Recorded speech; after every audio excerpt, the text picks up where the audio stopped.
As Peter stood before General Duke, he was faced with a daunting decision: betray his friends or risk everything to protect them. But what drove Peter to make the choice he did? And what will be the consequences of his actions?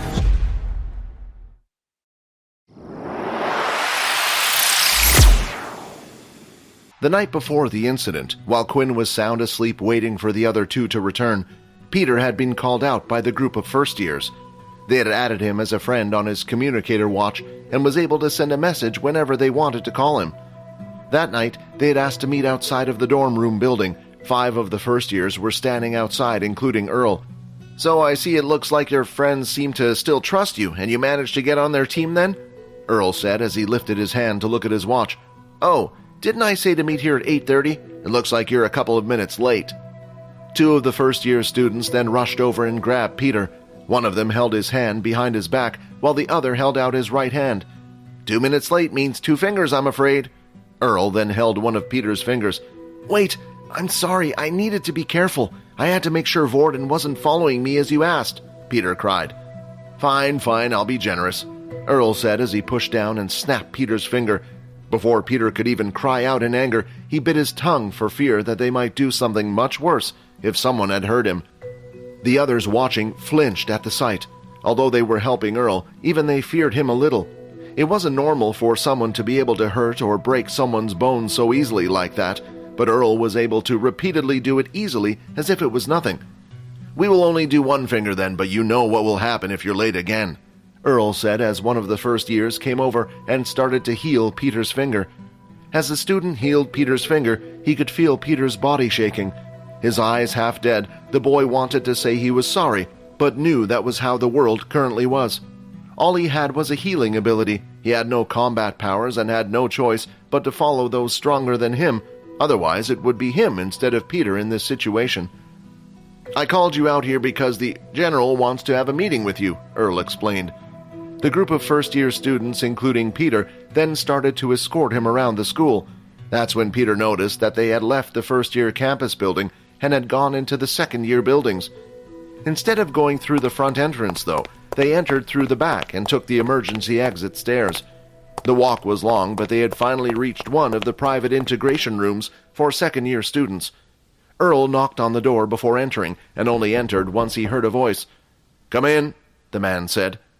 As they entered the room, there was a table and 2 chairs opposite each other. Sitting in one of the seats was the General Duke, who was in charge of the second year. "You guys wait outside. I would like to talk with Peter on his own," Duke said. The first years left the room and waited patiently just outside the door. "Relax, take a seat, no need to be afraid." Peter did as Duke asked and sat in the seat, but couldn't help but wonder why the general had asked to meet him. "Peter, would you like to have the power to fight back?" Suddenly, Peter's dead eyes went slightly into life again as he heard those words. "I looked at your file. You had no ability before coming here, and when you entered school, we gave you the Earth ability. Right now, you're only a level 1, but I can change that for you." Duke then pulled out several Earth skill books and threw them out on the table. "I know you've been saving up trying to get your hands on these. With this, you can finally get out of the level 1 power range, and with that, your troubles would go away. You would be able to graduate from school with a good grade, join a company to go hunting, and earn a good wage for the rest of your life. Sounds nice, doesn't it?" Duke said with a huge smile on his face. Peter couldn't keep his eyes off the skill books in front of him. These skill books were ones that only the military had a hold of. Now that Peter had the Earth ability, the only way he could improve his power was through these skill books. Then finally, he would no longer have to live his life in fear. "Of course, these things don't come for free. The world doesn't work like that. Those men out there work for me. They do what I say, and in return, I offer them protection within the school and outside of the school. Not only that, but they get rewarded for doing well," he said as he held up one of the skill books. "You're going on your first portal outing sometime soon, aren't you? Let me tell you, accidents happen all the time, and every year a student dies on another planet.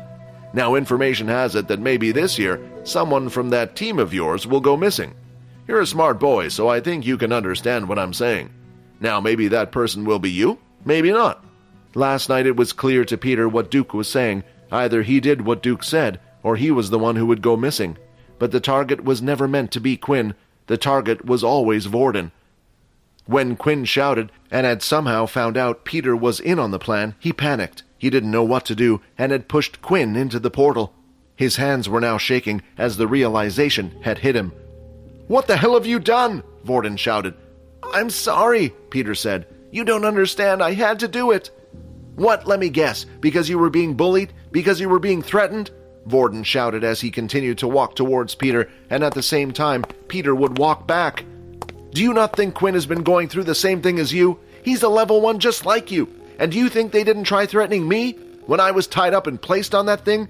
So what if they hit you? They punch you and make you bleed. You can fight back. As long as you are alive, you can always fight back." Vorden then pointed towards the red portal. "But what have you done? You have basically sent Quinn to death. No matter what, there is no coming back from death. He can't fight back now." Peter then fell to his knees as his mind was in a mess. All Peter wanted was a normal school life, to go through it without any troubles. And someone was offering that to him. Maybe he took the easy way out, but he didn't feel that way.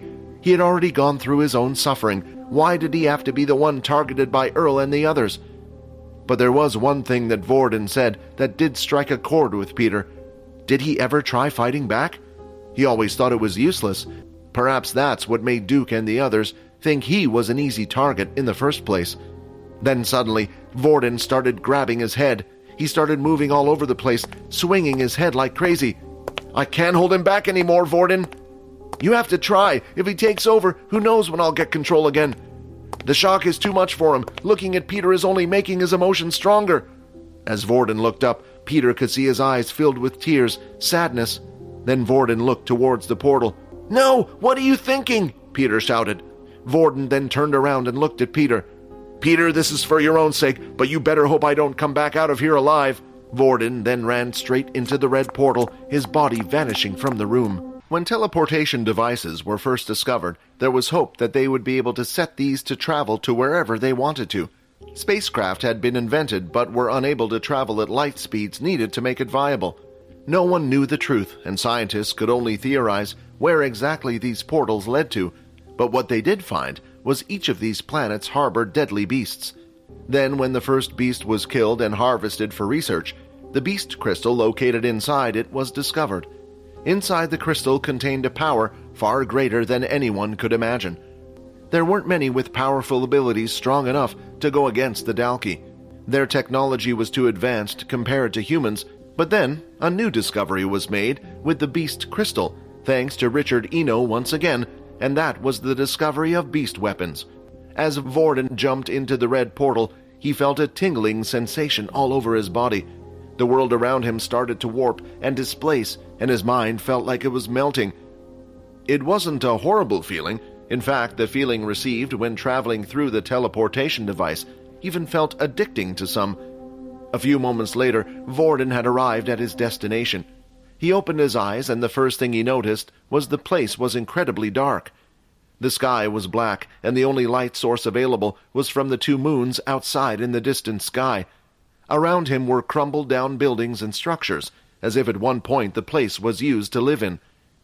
Vordan still had his hands held by his head, but when he opened his eyes, the pain started to go away, and his mind started to clear up. "It seems like the little one has finally calmed down," Vordan said. "Any longer and he might have come out and done something."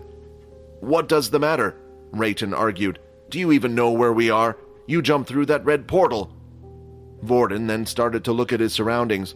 It was strange to see building structures around them. When there was building work, it would usually be Dalki structure, but this was clearly not Dalki-based. "Aren't the red portals meant to be unsheltered planets? This place looks like a broken shelter." "I think you are forgetting something," Rayton said. "While orange may mean it's in the process of being taken over and sheltered being places, red can also mean it's too dangerous to build a shelter in the first place." "What do you mean?" Vordan asked. "Are you really being so stupid? Sure, you might have run through that portal so you didn't kill your friend, but what's the point if we die instead? The only ability we have right now is that weak level 1 Earth ability. If we run into a deadly beast, we're doomed." That wasn't the only problem. Only green teleporters the public were able to use, and they were strictly monitored by the company that owned them. Meaning the only people that would be around here would be travelers. With no people around and only a beast, Vordan was stuck with his one ability, and it would only last him 24 hours. Then a thought came to Vordan's mind. Quinn. The portal was unable to send you to a pinpoint location, but it did put you in the same general area, at least within 10 miles of each other, and with the chance of the beast being around every corner, it would be hard to find Quinn. For now, Vordan would look for a portal back to the academy while also searching for Quinn. Somewhere on the same planet, Quinn had also arrived. His heart was beating rapidly as it was the first time he had experienced such a thing. Peter, what the hell was that? Quinn thought. Damn it, he must have pushed me through the portal. Where am I? As Quinn looked around, he could see the similar buildings around him all crumbled, torn, and fallen down. However, there was one saving grace about the whole thing. On the planet, it was currently nighttime, meaning Quinn didn't feel weak and had a better chance of surviving. However, before Quinn had even moved from the spot he was in, he spotted something from the corner of his eye. He was standing in the middle of a street, surrounded by crumbled buildings on both sides, but whatever was moving around was quick and was using the buildings as cover. Quinn tried to follow whatever it was with his eyes, but it would constantly move around until it had eventually stopped just underneath a pile of rubble from one of the buildings. In the movies, this is where the person would go check it out, Quinn thought, but there was no way he was going to do that. He was on an unknown planet and all alone, and whatever it was clear it didn't want him to see it. Quinn started to back away, making sure to keep an eye on where he last saw the figure. Then, when he was a safe enough distance away, he finally turned around. In that instant, a sound could be heard from behind. Quinn immediately turned around and could see a horrible figure running towards him. It clearly wasn't an ordinary animal, and something he had only ever seen in books and TV. It was a beast. Will Vordan be able to survive the dangers of the Red Portal and find Quinn before it's too late? What secrets lie hidden on this mysterious planet? And what beasts will they have to face in order to make it out alive? Subscribe to the Pocket FM Blockbuster YouTube channel and press the bell icon for instant notifications. Check out our channel for more exciting shows.